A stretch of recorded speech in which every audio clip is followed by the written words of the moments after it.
Welcome to the All About Pigeons podcast, brought to you by the All About Pigeons nonprofit organization, which is dedicated to promoting education and promotion of the pigeon hobby. Every week, a listener requests to drive our conversations about all things pigeons. Join me, Philip Fry, as we learn and share stories about these incredible birds and this ancient hobby.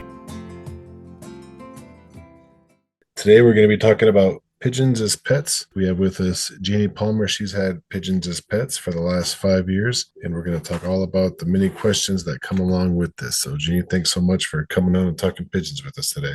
Thanks for having me. So let's get into it with your own pigeon. Do you have one specific pigeon, or do you have a couple of different pigeons? Well, we have about 20 pigeons in a pigeon coop in our backyard. I tend to bring the babies in and hand feed them and raise them with us in the house with all the pets and the people and the noises and everything, so they're used to it. So I bring the babies in and till they fly around, and then I generally keep them most of the time outside with their buddies. But I do have one that I've had inside. She's actually lasted the longest. Just the sweetest, most calm pigeon, and she hasn't gotten in trouble and she hasn't picked anybody off, so she's doing pretty good. What breed of pigeon is that? They're homing pigeon. Oh, okay. Does that pigeon have a name, the one that has the calm personality? Well, her name's Powder. I got a homer named Powder. Okay. We started with 6 birds. My son wanted them, and he got me into researching them and how unique they are, how smart, and I never thought I'd love a bird so much. It's kind of crazy. Yeah, he got me into researching them, and then we started with 6, and by the end of that summer, we had 26. Then I started adopting them out to people. I've rehomed pigeons to people that want them as house pets, people that want to race them, people that just want to keep them. They've had a lot of babies over the summers. The odd one we keep because they're too pretty to let go. But I tend to bring a lot of the babies inside so that they get used to people and being handled and used to the dog barking and everything. Oh, that's a really good idea, especially if you're able to do that and get that hand tamed on those pigeons right away. There's nothing better than a hand tamed pigeon. I mean, they're beautiful, and you hear all the stories of the wild ones adopting a human and, they become best friends, which is cool. But for those people that know pigeons, there's 2 different personalities, They call them cats with feathers, Oh, there you go, yeah. They get related to cats a lot because they'll sit on you and they'll land on you and they'll give you kisses, but don't you dare touch me. That's so true. That is a cat thing. Right? They bite you, they purr in your ear one minute and they're biting your hand the next. So what other kind of pets do you have in your house that they're getting used to being around? Well, we have a dog, a Mexican rescue. She desensitizes the babies. She's very gentle and very sweet, so every little squab we bring in the house, she sniffs them and licks them, and they grow up with her, so they end up, landing on her and following her around the house and snuggling with her. It's quite cute. The pigeon that's pretty much the main house pigeon there, you said is a pretty calm pigeon, pretty chill, gets along with everybody. Does it have any kind of weird things that it likes to do? No, she's pretty common. I mean, I let them kind of roam free, so they find their spots where they like to perch. So they have their certain places that they'll sleep during the day. They'll wander around. They walk more than they fly. She'll be sitting on the back of the couch, complete pancake, having a nap. And I'll get up to go to the kitchen to get a drink, and I turn around and she's behind me, staring at me from the floor. Like there's an invisible elastic between us. Like she will not let me leave without her.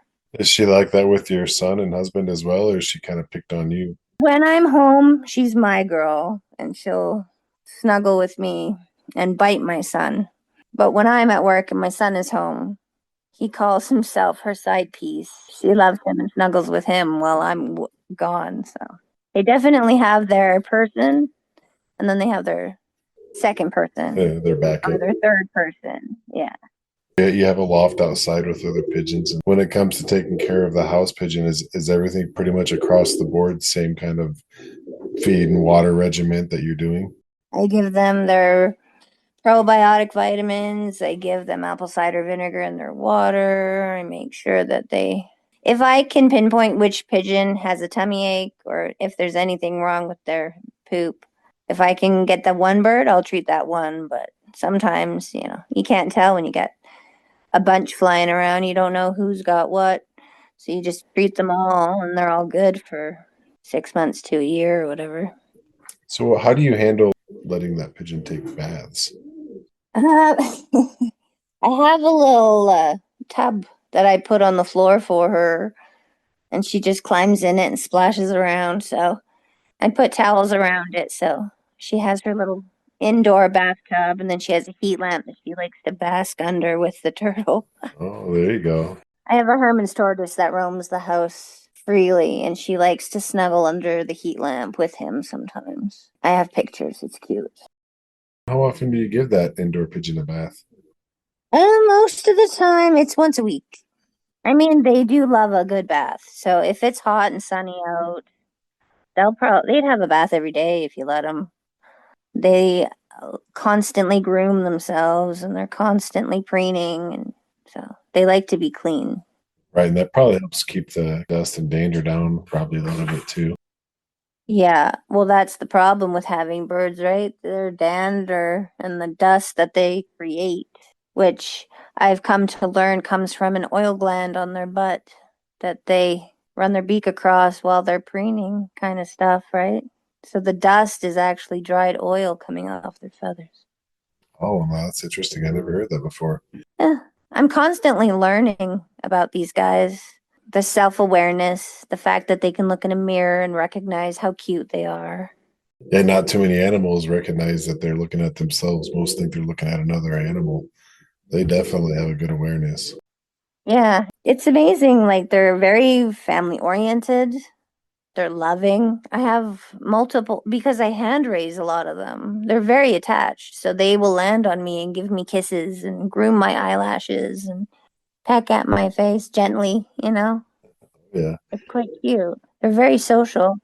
They raise their babies. The couples both feed the babies. They're like the perfect tag team. I've even seen parents let their older baby stay in the nest with them. I had one couple that had a boy and a girl, and they kicked the boy out, but let the girl stay in later in life because they were already onto their second set of babies. So they had tiny little ones just fresh out the egg in the nest, and they had big sister sitting there with them, keeping them company and keeping them warm. It's impressive. Like the baby's alone, and I'll say, like, they understand English. They each have a name. I say goodnight to them by name. They give me a wink and a smile. That's acknowledgement, as far as I'm concerned. They know their names, even if they don't like me. They know their name. Do you have anything set up for that pigeon to play with? Do you have any kind of homemade gadgets or toys that pigeon likes to play with? They mostly just like mirrors. I mean, she walks around the house just kind of looking at everything, checking everything out, kind of looking for seeds on the ground or on the rug. Like she just kind of wanders around. There's a lot of stuff going on in a house. They just walk around looking at Sure. everything. She has her, afternoon nap on the top of the bedroom door. Yeah, she snuggles with me in the morning, snuggles with me before bed. They're very social. Like these guys need to have company all the time. I mean, they can be alone for a couple of hours. I mean, when you think about a couple, one sits on the nest for half the day and then they have a lunchtime swap where the mom gets off and the dad gets on. And then the mom goes and has a break while the dad sits on the eggs or sits on the babies. So, I mean, they're used to being alone for a few hours. They do need a lot of companionship, which is why she spends her days out in the coop when I go to work and nobody's home. She'll be outside and she'll just be like, "See you later, mom." And she just flies off and has her day. She likes coming inside and being inside, but now that she's flying around, they get to a certain age. I've noticed every baby we have, they start to fly. Then they make their way towards the kitchen window and they see what's outside and they want to be outside. Like they're just so curious about the world. So when they're flying around in the house, how do you handle the poop situation? Well, the world's come a long way. They make pants for pigeons now. Do you use those little tuxedo diapers and stuff? A little onesie. Yeah, when I get tired of cleaning up after her, I put her pants on her. One thing I've done for our house pigeon that's been real successful is I have a perch that I put her on right when she gets like in the morning, put her on the Yeah. perch, let her kind of get all that out of her. Then she's good to go, especially right when they first pop out, they're pretty stimulated. They're smart birds. Like if you ever see like a parent sitting on an egg, they're on there from like literally from dark and dusk till dawn. Like the mom is on the egg all night, and then she's on the egg all morning till lunchtime. And then they have to relieve themselves. Right. Yeah. Like you've never seen a turd so big. Like Right. it's gross. It's gross, but it's like they know how to hold it. They Yeah, for have sure they do. that Yeah. that sense of I can't poop in my bed, like they don't make a mess in their bed. They will hold it. So you can potty train them. There's a Yeah. lady in the Canadian Pigeon Fanciers Association Facebook page that I'm a member of. She's got her pigeons going poop into the bathroom. Not quite in the toilet yet, but they're getting closer. Oh, that's really cool. And she's literally potty training them. It's crazy. Like, I had a lady from our neighbor, Prince George. It's a city about an hour and a half north of us. She contacted me about getting a house pigeon, and she was like, they're the best of both worlds. Like, they're quiet, they're clean, they're not destructive, but they're smart. They're not like a parrot. Parrots are loud, they're needy, they're destructive. They're like better than a parrot because they're, everything a parrot is, but yet they're not loud, they're not destructive. You know what I mean? They're not as needy, right? Well, that's all good points right there. True, they do make really good pets. They're good companions. I've sold several as companion birds. So, do you know other people in your town, in your area that have pigeons as pets? I have bumped into a gentleman who's also a member of the CPFA. He's an older gentleman. He lives just a bit out of town. Um, he's got, well, I think he said he has about 100 pigeons, but he lives outside the city limits, so he lets his birds fly free. Whereas I live in the city limits, so I keep them pretty much contained. I've just built them a big coop and a big fly pen, so they're pretty cushy. They're pretty spoiled. We actually just had a hawk discover our place yesterday. It swooped down and without touching the ground did a Yui around the coop and took off.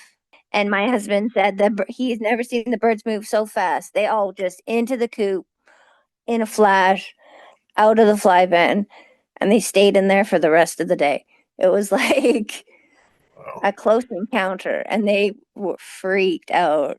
But I mean, obviously, I'm pretty knowledgeable on how to keep, you got to use the right size mesh and have it all very solid. We live in bear country, so we have all kinds of wildlife. I mean, we have quite the pigeon population, but I mean, it's impressive, the wild ones. You got to be a really tough bird to survive in a world where you have hawks and eagles and bears and wolves and coyotes and all the things. Never mind cats and dogs. They're pretty hardy animals. They can survive almost anything, I think. So, when you have visitors come over, how does Powder handle that? Does Powder get pretty excited, or do the visitors kind of get shocked a little bit seeing a pigeon as a house pet? And most people think it's cool.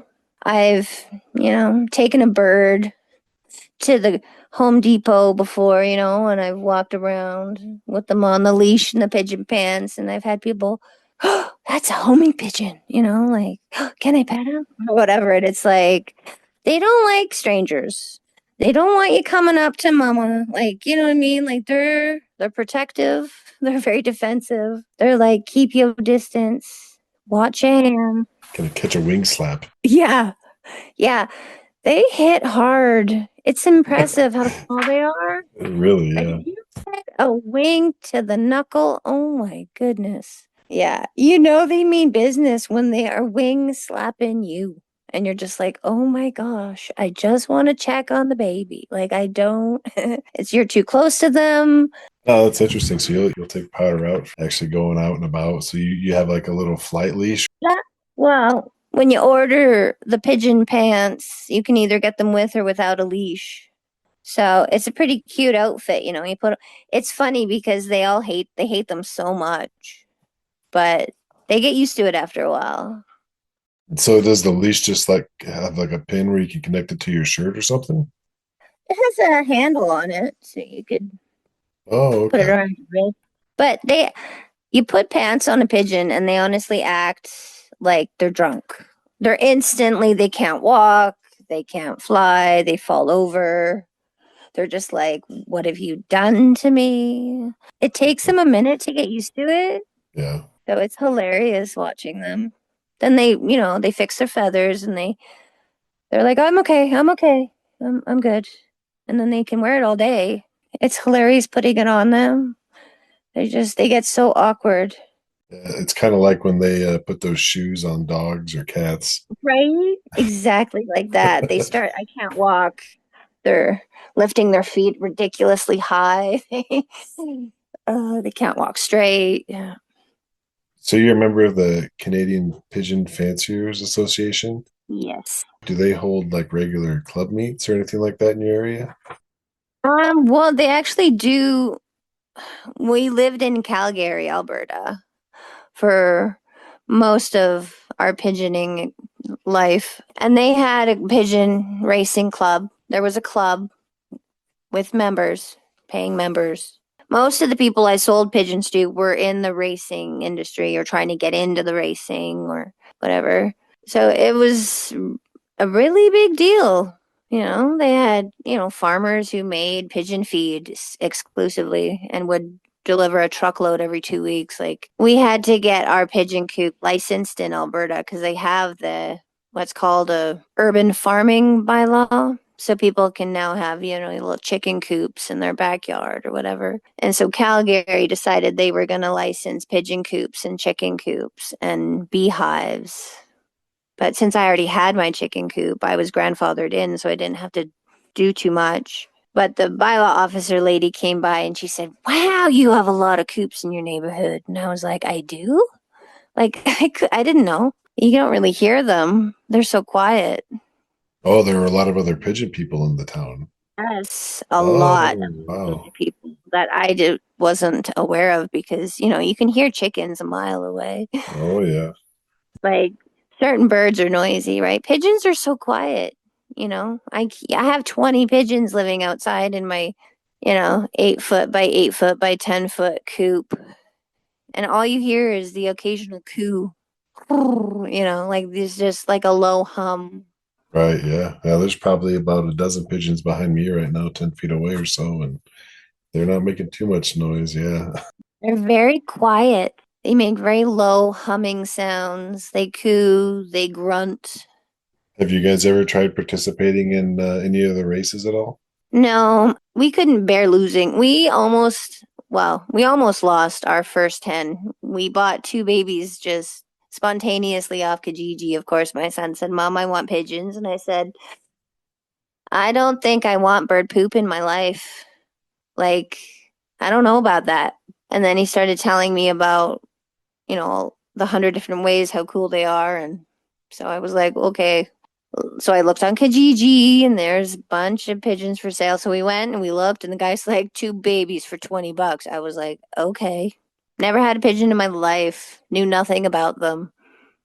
So I instantly went to Facebook, went to the pigeon groups, joined this pigeon group, got all the information I needed. I started reading up on different studies that they've done with pigeons, whether it's their intelligence or their, loyalty. Because pigeons, they mate for life.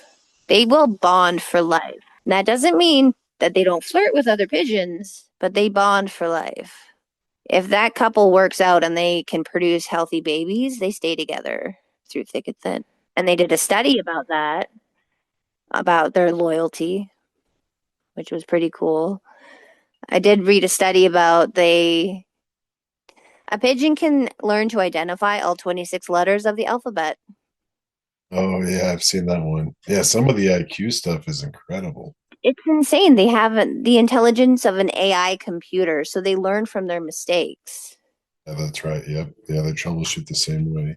In a constant state of learning and leveling up. It's insane. Can you talk a little bit about this business that you guys have recently started, Palmer's Pigeons?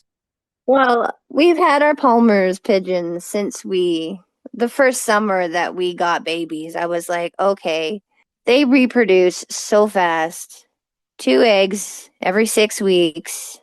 Well, it's 1 to 2 eggs in a clutch. So sometimes the eggs are infertile, which is, I'm like, whew, got a break there. But yeah, we went from 6 to 26. So then we just started rehoming birds. And I got so passionate about how smart they are and how great they are that I wanted to, like, educate people. So then I started, just kind of looking for different people to sell them to, like people that wanted them as a house pet or something, more personable. And then my son obviously comes up with all the smart names and things for businesses. Then we called it Palmer's Pigeon. It just kind of grew from there. And those are all hand tamed too, so they probably make great house pets.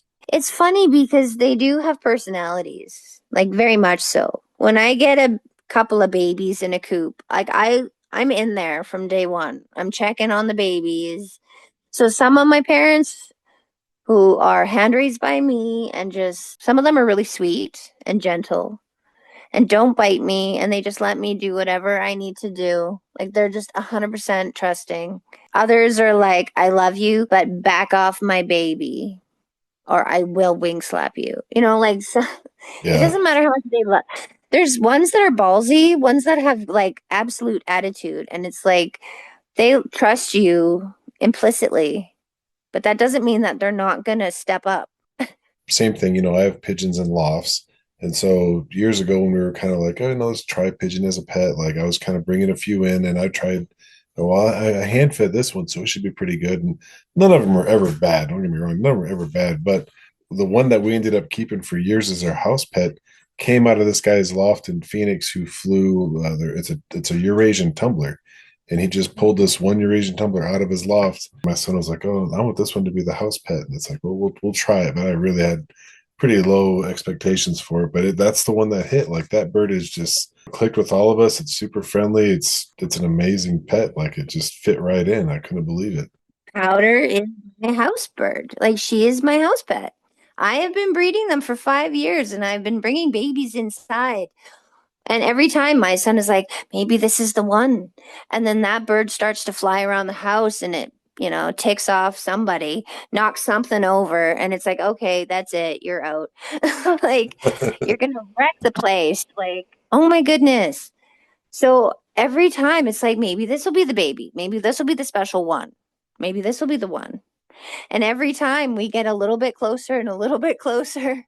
Even my last baby, Petrie, she's outside and if I'm out there, she's on me. If I'm inside, she's inside with me. She follows me. She's on me. She's my girl. But when I bring her inside, she wants right back out and she will fly across the house and doesn't care if she knocks stuff over. You know what I mean? Like she's a little bit wild in that regard. Yeah. Whereas Powder has yet to knock anything over. She walks around the house nice and gently.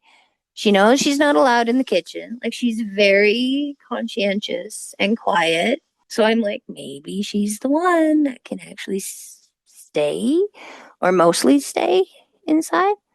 And so far, so good. I mean, she's staring at me right now up on her little fuzzy bed perch, just all pancaked and puddled right out. Like she's loving it.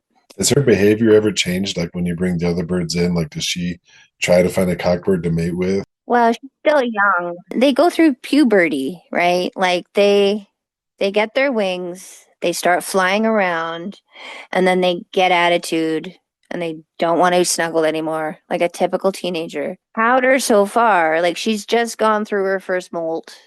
She's probably about a month away from being ready to have a boyfriend. like it's like a switch that goes off in their head. They grow up, they feather out, they molt, they turn into this beautiful bird.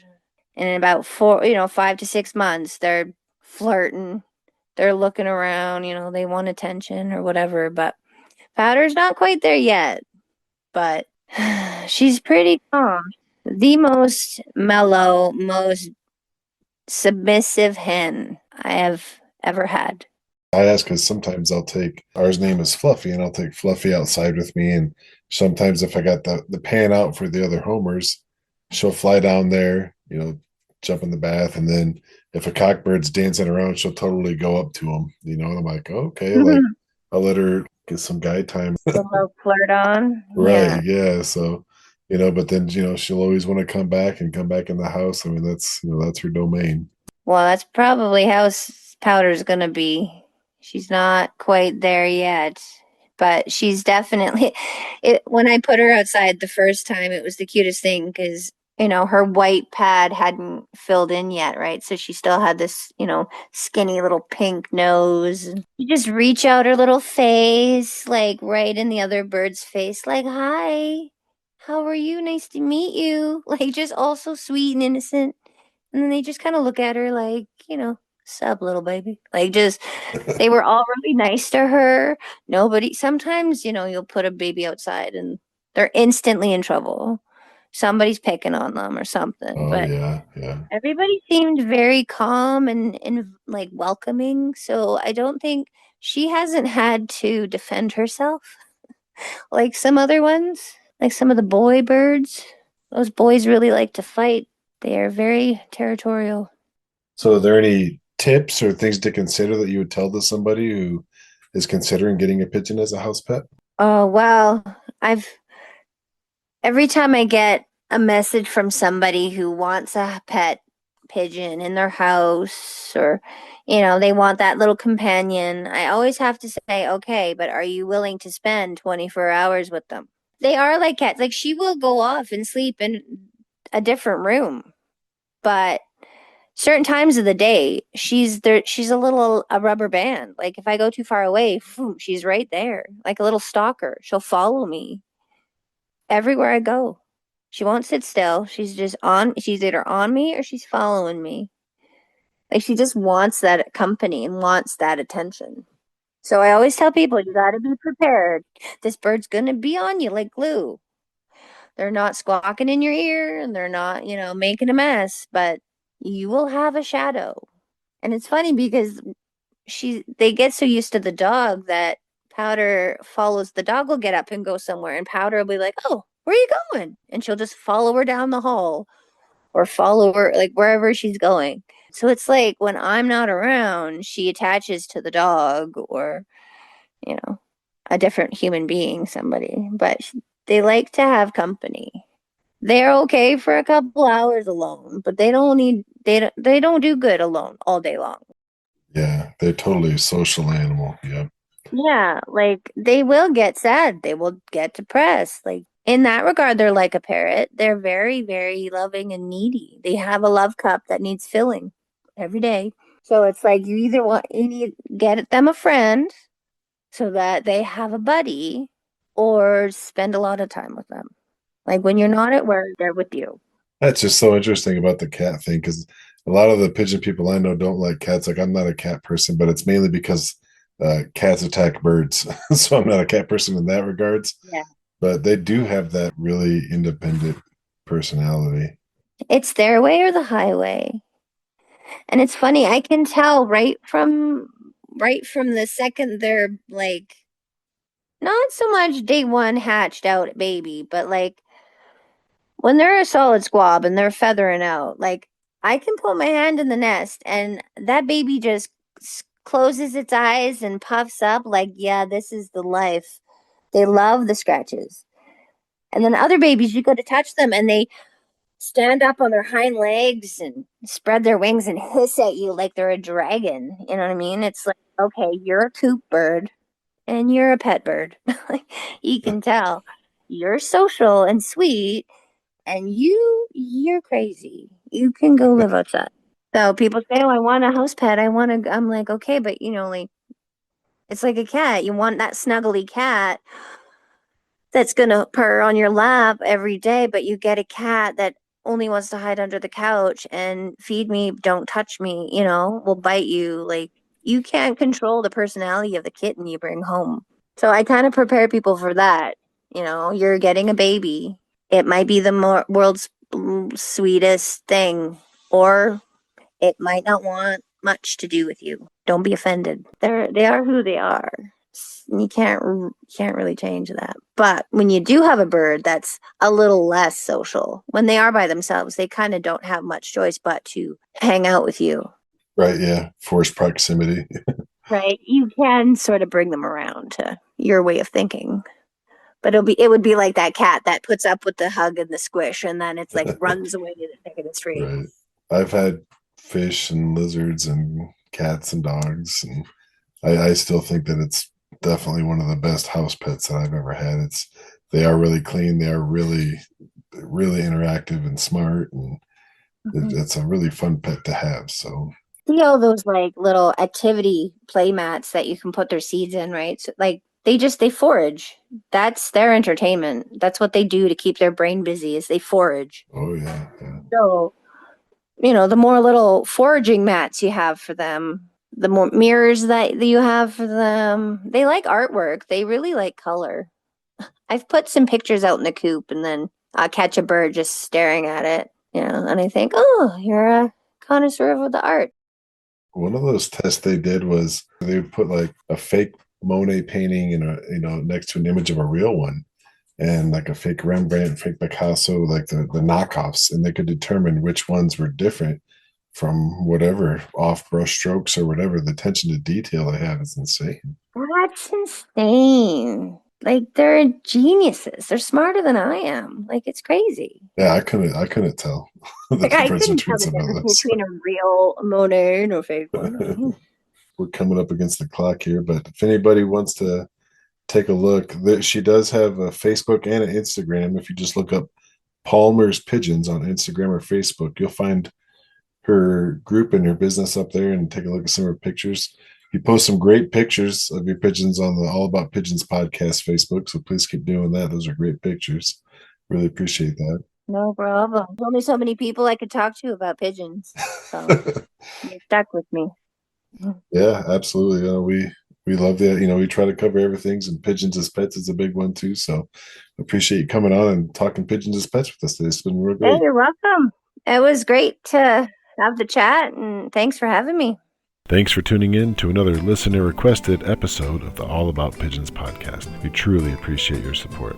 The soundtrack for the show comes from the pigeon musician Vitel Mizrahi. If you have a topic or a guest you'd like to hear more about in future episodes, or if you yourself would like to be a guest and just talk pigeons, please don't hesitate to reach out to us through email at allaboutpigeonspodcast@gmail.com, or join our Facebook page, All About Pigeons Podcast, and connect with us there. Don't forget to leave a 5-star review wherever you listen. It supports the pigeon hobby and really helps the show. Remember, together the hobby thrives. Support each other and enjoy your pigeons.